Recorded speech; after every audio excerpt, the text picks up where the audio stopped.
जैसा कि हम सभी जानते हैं कि अभी जो युग चल रहा है उसका नाम है कलयुग। सनातन धर्मों के अनुसार 4 युग होते हैं: सतयुग, त्रेता युग, द्वापर युग और कलयुग। हर युग का समय निर्धारित होता है। जब युग का समय निर्धारित पूर्ण हो जाता है तब युग परिवर्तन होता है। युग परिवर्तन के अनुसार सब कुछ बदल जाता है। युग की आयु, इंसानों की आयु एवं उनके विकास एवं सभी जीव जंतु युग के अनुसार बदल जाते हैं। तो आज हम बात करेंगे जो युग अभी चल रहा है कलयुग के बारे में, कि कलयुग का समय पूर्ण होने पर इसका अंत किस प्रकार होगा। तो चलिए जानते हैं।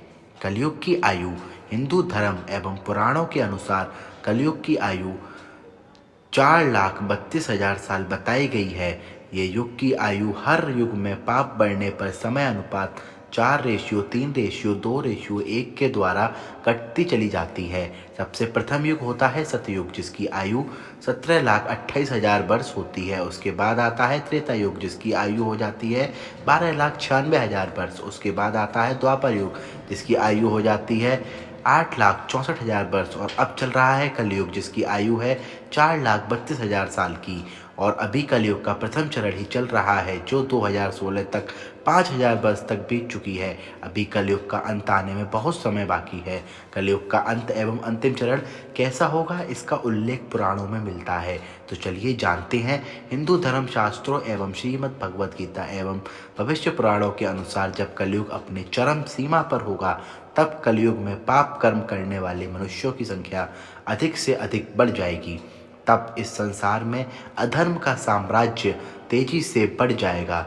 हर जगह चोरी, डकैती, लूटपाट, हत्या, अधर्म जैसे कार्य होंगे। समाज हिंसक हो जाएगा। लोग एक दूसरे की संकट में सहायता नहीं करेंगे और इंसान इंसान की हत्या करने में जरा भी नहीं हिचकिचाएंगे। स्त्रियां अपने पति की इज्जत नहीं करेंगी और पराये मर्दों से संबंध रखेंगी। जो बलवान और धनवान वाला होगा उसी का शासन होगा। तब इंसानों की आयु 10 से 20 वर्ष ही रह जाएगी। मनुष्य 16 वर्ष की आयु में ही वृद्ध हो जाएंगे और स्त्रियां 8 से 10 वर्ष की आयु में ही गर्भवती होने लगेंगी। उस समय मनुष्य की लंबाई 4 से 5 इंच रह जाएगी। उस समय धरती का तापमान इतना होगा कि सभी लोग गड्ढे खोद कर रहेंगे। उस समय पेड़ पौधों फल देना बंद कर देंगे और सूखकर नष्ट हो जाएंगे। लोग भूख प्यास से मरने लगेंगे और गाय भैंस बकरी की तरह छोटे छोटे हो जाएंगे और दूध देना भी बंद कर देंगे। पृथ्वी की भूमि की उपजाऊ अंश 5 से 7 फीट अंदर चली जाएगी। भूमि पर अन्न का दाना ना के बराबर उगेगा। लोग भूख प्यास एवं अकाल से दम तोड़ने लगेंगे। पृथ्वी लोक से सभी देवी देवताएं विलुप्त होकर अपने लोक चले जाएंगे एवं गंगा सहित सभी भारत की पवित्र नदियां सूखकर स्वर्ग लोक चली जाएंगी। अब कलयुग का अंत किस प्रकार होगा जानते हैं दोस्तों।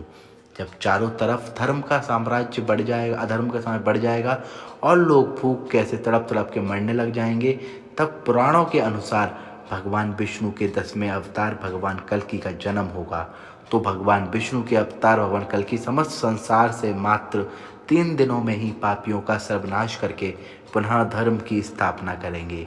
जब कलयुग में सारे पापियों का सर्वनाश हो जाएगा, उसके बाद नया युग सतयुग के निर्माण के लिए, कलयुग के प्रभाव को खत्म करने के लिए लगातार इस पृथ्वी पर 12 वर्षों तक मोटी एवं मूसलाधार वर्षा एवं वज्रपात होगी, जिससे समस्त पृथ्वी जलमग्न हो जाएगी। तब फिर एक साथ 12 सूर्य उदय होंगे और जलमग्न पृथ्वी का जल सोख लेगी। तब फिर इस पृथ्वी पर नई भूमि और नई युग का निर्माण होगा, जो सतयुग के नाम से जाना जाएगा। तब इस संसार में फिर से जीवन यापन संभव होगा।